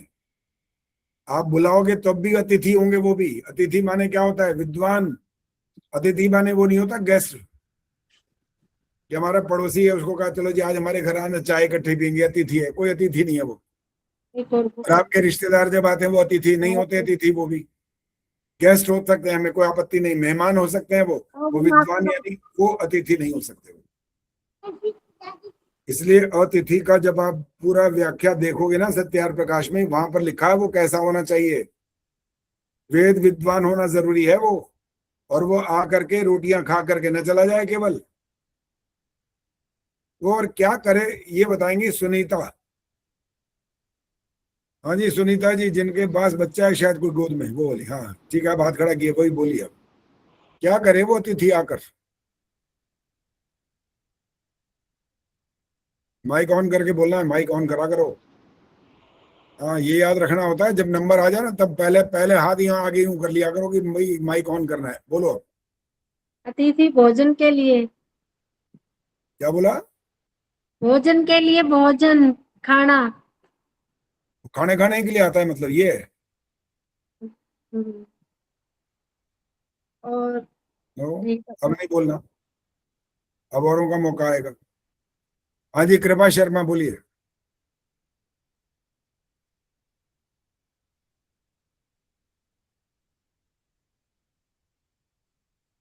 देखो भाई अब एक बात सुन लो, इसका भी दंड ये मिलेगा कि बोलने नहीं दूंगा, मेरे माइक बंद है, इनको अब नहीं सुनूंगा इनकी बात। जब नाम बोला जाए तो पहला काम क्या है? हाथ उधर ले जाओ, ऑटोमेटिक नहीं हो जाएगा। एक दिन मैंने कुलभूषण जी से ये कहा था, मैं नाम बोलूं यहाँ से माइक ऑन हो जाए, कहने लगा अभी ये टेक्नोलॉजी अभी नहीं बनी है अभी। तो इसलिए जो गलती करेगा उसको दंड मिलेगा, वो नहीं बोल पाएगा इसके बाद। बस उसकी बात सुनूंगा ही नहीं, चाहे वो दोबारा भी बोले। नहीं बोलना ही नहीं। अब गलतियां मत करो, बहुत अलर्ट रहो, अलर्ट दिमाग को। अभी चाहे बुढ़े हो गए हैं बेशक कोई बात नहीं, 60 70 85 जितने मर्जी सर, फिर भी ये छोटा सा काम है, यहाँ कौन सा कोई वहां बिजली का कनेक्शन थोड़ी लगाना है, एक बटन ही तो ऑन करना, इतना तो याद रखो ना। अब हाथ खड़े हुए हैं, उनसे पूछते हैं बाकी तो। एक तो चंदा सचदेवा जी ने हाथ खड़ा किया हुआ है, और एक गायत्री गुप्ता ने, 2 हाथ खड़े दिखाई दे रहे हैं, एक सरला गुप्ता बताएंगी। जी जी आचार्य जी, अतिथि का मतलब होता है जिसकी कोई तिथि ना हो, और जब वे आएंगे तो उनको भोजन कराने के बाद वे थोड़े बैठते हैं और उपदेश देते हैं परिवार को, उनके लाभकारी कुछ नियम बताते हैं जिससे बेरिवार तरक्की करे। बिल्कुल, पूरे, बस अब माइक बंद करो। पूरे परिवार को बैठा के करना होता है उनको चर्चा वहां पर, अकेले नहीं। ये बूढ़ा बेटी बैठ गए, लो जी इनसे ही बातें करो, उन्हें तो बन लिया जो बनना था, वो तो बन गए, उनको क्या सिखाएंगे वो। देखो कहते हैं ना, बूढ़े तोते नहीं पढ़ते, एक तो ये प्रचलित है, लेकिन हम तो पढ़ा रहे हैं आपको, फिर भी पढ़ रहे हो। लेकिन वहां का जो अर्थ था वो दूसरा था, कि जो एक आदत बन गई, इतना स्वभाव बन गया, इतने पक्के हो गए, अब तो बदलना बड़ा मुश्किल होता है।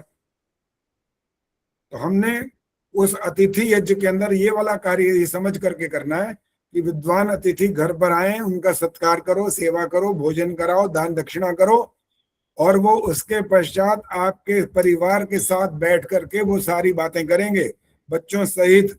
बच्चे माने पोते पड़पोते जो भी हो, केवल आप बैठोगे तो कोई विशेष लाभ नहीं होना। हालांकि आपकी तो रुचि बहुत ज्यादा होगी, आप तो कहेंगे, क्योंकि आपकी समस्याएं भी होंगी, वो समस्याओं का समाधान भी करेंगे वो। लेकिन मुख्य बात ये होगी, जिनको जीवन में अभी कुछ बनना है वो होने चाहिए ना सामने, और वो अधिकांश वो होते ही नहीं है। वो कहते हैं जी ये आपके आए मेहमान, हमारे मेहमान नहीं, वो ऐसे बोल के भाग जाते हैं इधर उधर, वो बैठना भी नहीं चाहते उनके पास, कि ये आ गया कोई बुढ़ा सा आ गया, वैसे बोलते हैं। बोलने की भाषा भी ठीक नहीं होती, ना वो उनकी बात सुनना चाहते हैं, क्योंकि उपदेश सुनने की जो मादा है ना वो सब में होता ही नहीं है। और यंग में तो जनरेशन में ये बिल्कुल ही ना के बराबर है आजकल। उनको कह दो ना कि संध्या कर लो, हवन कर लो, कह लीजिए आपके काम में, बूढ़े हो गए ना, आपका कोई काम तो है ही नहीं बच्चा का, आप कर देना, हमारा काम नहीं है ये। आचार्य जी मेरा कौन बोला अब? अरे बताओ ना कौन बोला, ये तो बता दो। आचार्य जी, आशा रानी बोल रही थी ना, मैंने दोबारा, मेरा इंटरनेट गया, दोबारा मिलाया, मिला ही नहीं, बार बार काट देते थे। मिल गया, अब फिर जाके क्यों बोल मिला रहे है तो हो? आपको फायदा नहीं। अरे बाबा अब तो मिल गया, फिर क्यों बोले जा रहे हो? नेट नहीं मिला तो उसमें मेरा कसूर है क्या? अब यही मैं बता रही हूँ, मेरा तो सारा कुछ बीच में रह गया। रह गया तो कोई बात नहीं, इसमें ना आपका दोष है ना हमारा दोष है, ये तो सरकार का दोष है। चलो आज उर्मी शर्मा बोलो, उर्मी शर्मा जल्दी बोलिए क्या कहना। आचार्य जी यदि कोई ऐसे बोलते हैं बच्चे कि हमारा काम नहीं है, हमारा टाइम आएगा जब हम कर लेंगे, तो उनको क्या कहें? क्या कहें उनको? ये बोलो भाई आयु निश्चित नहीं है, कोई भरोसा नहीं है। घर से बाहर निकला, आपका कोई ठेका नहीं ले रखा ईश्वर ने कि आप सही सलामत घर पहुंच जाओगे। आ गए तो ठीक, नहीं तो कुछ पता नहीं है। जीवन का एक पल का भी भरोसा नहीं है। इस भ्रम में नहीं रहना चाहिए कि अभी तो बच्चे हैं, अभी तो हम जुआ हैं, अब तो खाने पीने के दिन है, अभी तो हमारी इंद्रियों का सुख लेने के समय, जब बूढ़े हो लेंगे तो कर लेंगे काम। कहाँ ठेका लिखवा के लाए क्या? पट्टा लिखवा के लाया कोई क्या? किसी का नहीं पता कुछ भी। और अभी देखो क्या हो गया, उसने मार दिया ना सिया ने। शादी होने वाली थी, बताओ नवंबर में, वो तो यही समझ रहा था कि मेरी शादी होने वाली है। बताओ क्या चला गया ना आखिर।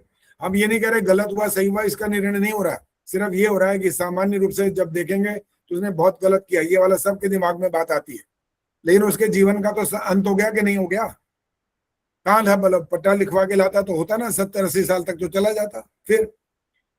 इसलिए कुछ भी पल का भी भरोसा नहीं है। उनको ये थोड़ा सा संदेश समझाना चाहिए। देखो ईश्वर ने ही हमें आंख नाक कान हाथ पैर दिए, माँ बाप ने नहीं दिया ये सब। माँ बाप के पास अपना अपना सब कुछ मौजूद है, इन्होंने दिया होता तो इनका एक एक कम हो जाता। माँ की भी 2 आंखें, बाप की भी 2 आंखें, बच्चे की भी आ गई 2, तो माँ बाप ने कब दे दिया बताओ? वो एकमात्र बीच में क्या है? साधन है बस।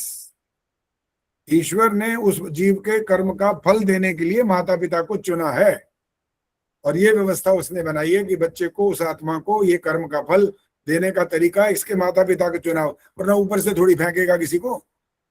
शरीर बनाएंगे ना माता पिता, लेकिन वो शरीर भी माता पिता बनाएंगे तब भी उनको ज्ञान नहीं है कैसे बन रहा है, तब भी नहीं पता। बना वो रहे फिर भी नहीं पता। और इस बात से एक जो अंदर प्रक्रिया चल रही होती है उसका अर्थ निकल आता है कि ये प्रक्रिया को करने वाला ईश्वर है, आप नहीं हो। अगर आप हो तो बताओ, फिर एक एक चीज मैं पूछूंगा, जवाब दे दो। किसी को पता है? आपने बनाया है अगर बच्चे का शरीर, तो जवाब दे सकते हो तो हाथ खड़ा करो जरा। बाप कोई हो तो वो भी नहीं बता सकता, और माँ है तो वो भी नहीं बता सकती। मूल निमित्त कारण कौन है पता है? यहाँ पर ईश्वर है। ये उस बच्चे के शरीर का जो निर्माण चल रहा है, मूल निमित्त कारण ईश्वर है, और साधारण निमित्त कारण आप हो। हाँ जी, क्या बोला जी? क्या नाम? सुषमा क्या गुलाटी है शायद? हाँ जी आचार्य जी, वो तो ठीक है कि माँ बाप का वो नहीं होता कि मतलब उनके अंग कम नहीं होते हर बच्चे के साथ, लेकिन ये कैसे है कि उनकी शक्ल तो बच्चों की बिल्कुल माँ बाप के साथ मिलती है, चाहे माँ के साथ चाहे बाप के साथ, ऐसा कैसे होता है? जब आप आम की गुठली बोते हो तो केले निकलते हैं क्या? नहीं। तो फिर ये आपके प्रश्न का उत्तर तो दे दिया मैंने। हाँ जी ठीक है। तो बहुत साधारण होता है। हमारे को तो यूं आप प्रश्न करो, फट उत्तर तैयार है हमारे पास। हाँ। और ऐसा उत्तर होता है कि लठमार भी होता कई बार। तो वैसे ही दिया है मैंने अभी ये वाला उत्तर। बिल्कुल तो भाई ठीक। माँ बाप से आप करो, माँ बाप से शक्ल तो मिलती है, तो आप इसलिए ये वाला बात कहना चाह रहे थे कि माँ बाप ने निर्माण किया है जी। तो माँ बाप, मैंने उधर उत्तर अभी दिया तो था, साधारण निमित्त कारण माता पिता है, असली निमित्त कारण नहीं है वो। अगर असली होते तो मैं उनसे यही तो प्रश्न करूंगा, आंख की नस नाड़ियां कहाँ कैसे जोड़ी, जवाब दो। आपको क्या हमें नहीं पता जी? पैदा तो तुम नहीं करा है, क्यों नहीं पता बोलो? इससे तो सिद्ध हो रहा है कि और कोई बना रहा है, अंदर निर्माण कोई और कर रहा है। चलो एक और बात बताते हैं सिद्धांत की, वो भी बड़ी अच्छी, और आपको पता लग जाएगा आगे से कि ईश्वर के निर्माण में और आपके निर्माण में क्या फर्क होता है। कोई बता सकता है तो हाथ खड़ा करो। चलो पहले तो यही पूछ लेना, किसी को पता है तो बोलो। अच्छा रजनी ने तो भाई, ये देखो जो गुरुकुल वाले हैं ना, वो तो फट ऐसे हाथ खड़ा करते हैं क्यों? उन्होंने तो वहां पर विद्याएं पढ़ी है ना आखिर। अच्छा ये तो गीता ने भी हाथ खड़ा किया। गीता, चलो गीता सुनाएंगे जरा, क्या क्या पहचान होती है?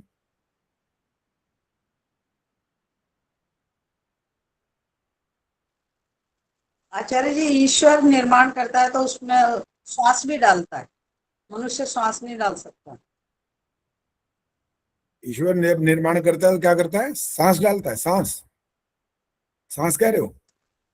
हाँ जी। तो जो मर जाता है उसमें सांस क्यों नहीं डालता फिर वो?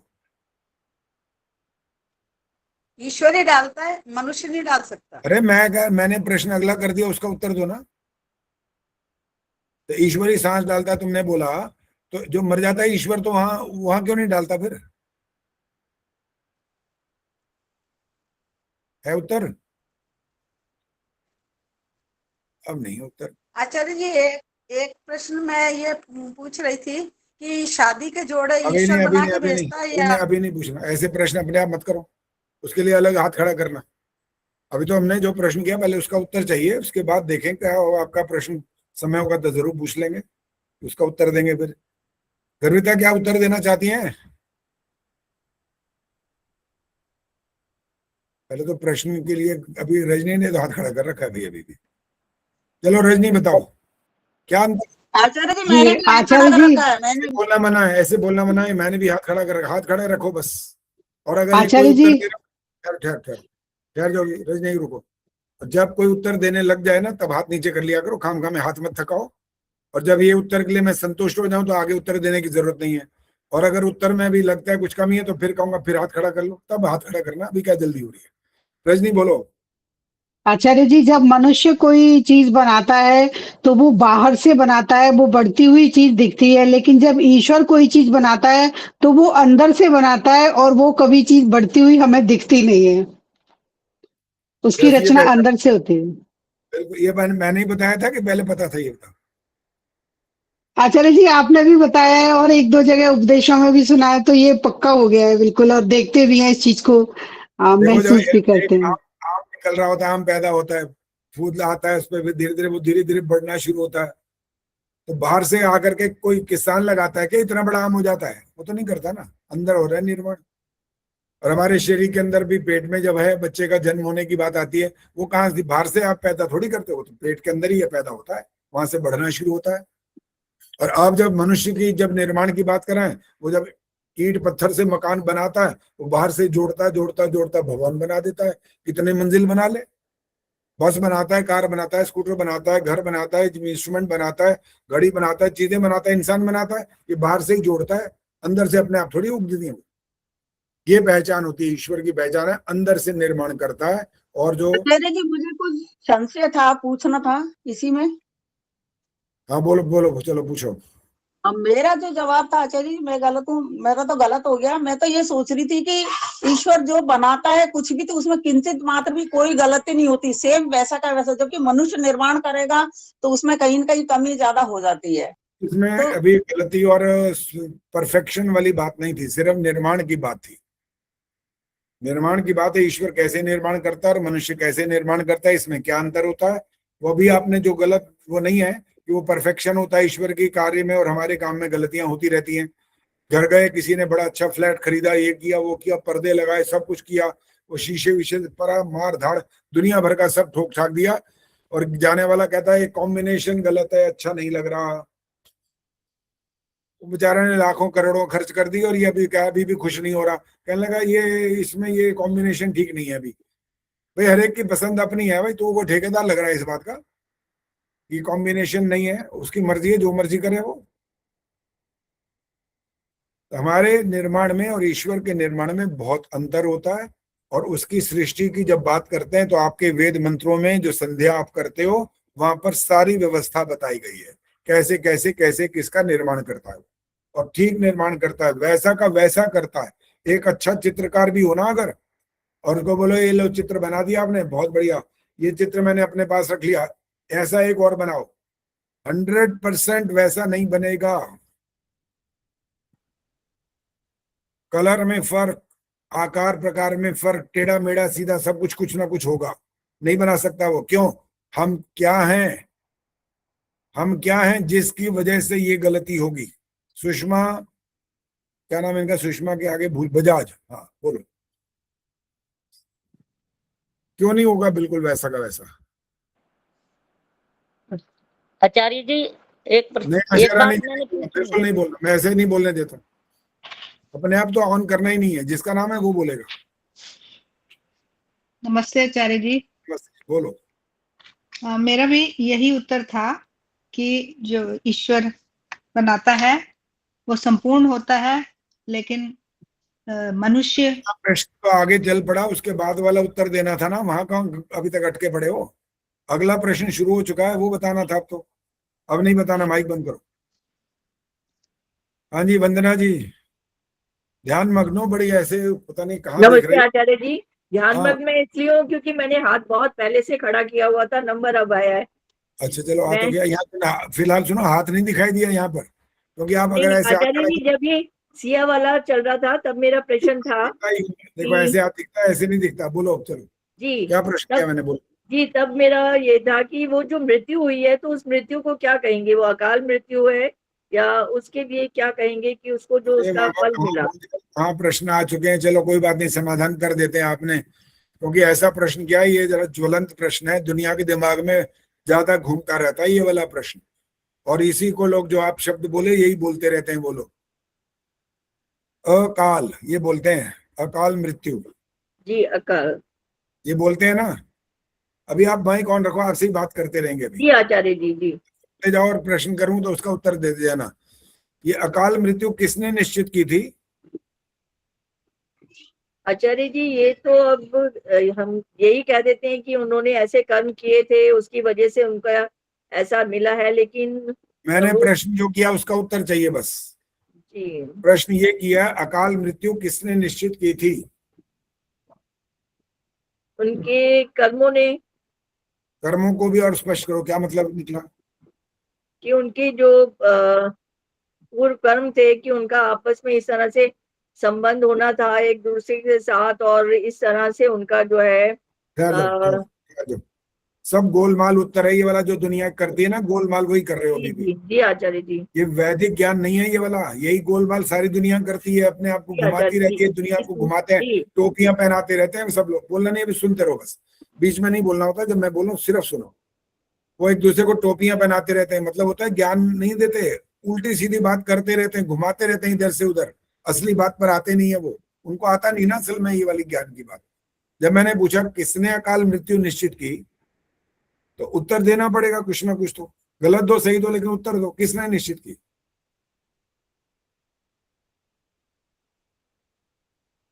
अपने आचार्य आप।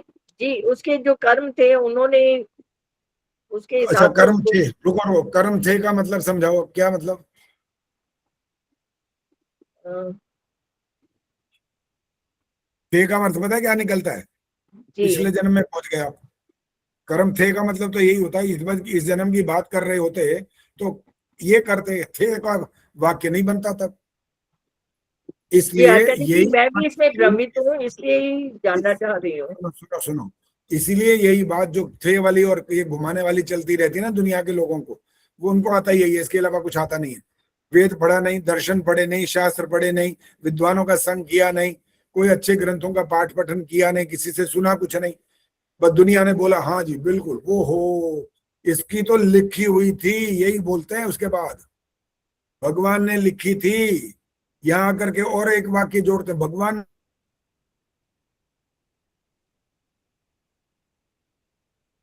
जगह पर आया इसलिए।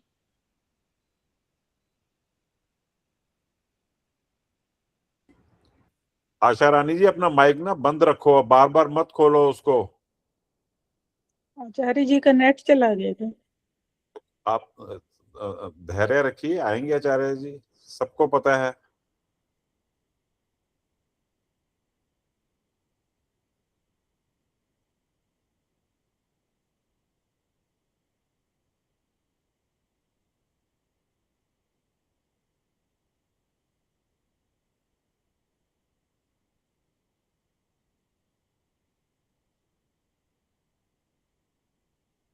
इन प्रश्न के उत्तर अभी भेजने हैं कि एक आध दिन में भेजने हैं। आशा रानी जी ये टेस्ट कोई पहली बार तो हो नहीं रहा, आप मैं इसका पहली एग्जाम बार दे रही थी, पहले इसलिए पहले पूछ मेरी रही बात हूँ। सुनिए आप, पहले मेरी बात सुनिए आप। ये मैं पहली टेस्ट बार दे रही हूँ, आप इसलिए पूछ रही थी कि अब भर के देना है एक आध दिन में देना है। आशा रानी जी 15 मिनट बाद ही देनी है।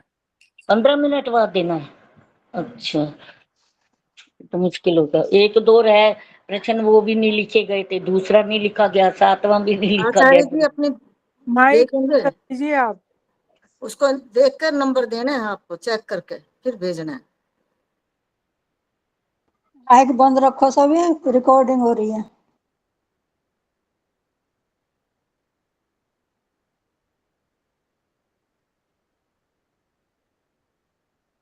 दूसरा वो निकल गया था, दूसरा नंबर है क्या?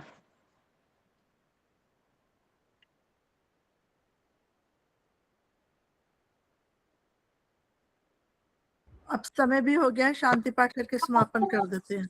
यही मैं भी यही बोलने लगी थी, इस समय ऊपर हो गया।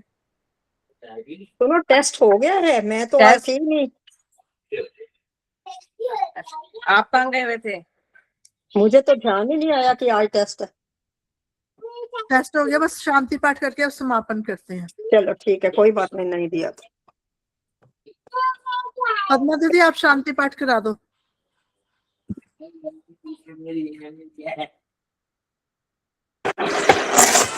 ओम जहु शांतिरंतरिक्षं शांतिः पृथिवी शांतिरापः शांतिरोषधयः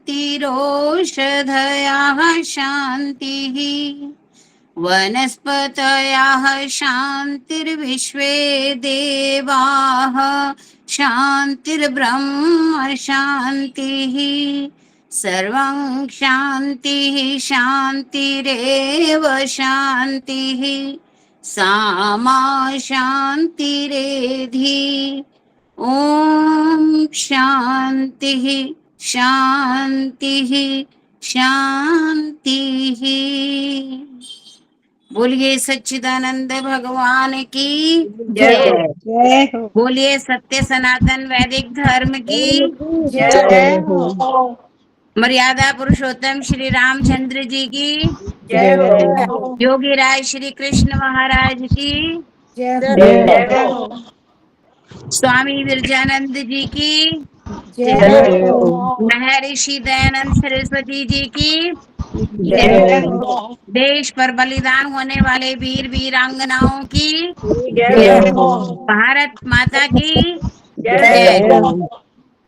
वेद की ज्योति चलेगी। जगेगी, ओम का झंडा ऊंचा रहेगा।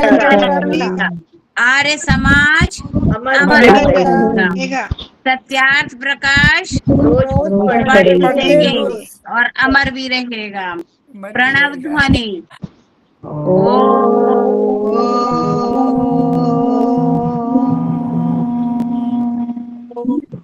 वैदिक अभिवादन सभी को सादर नमस्ते जी।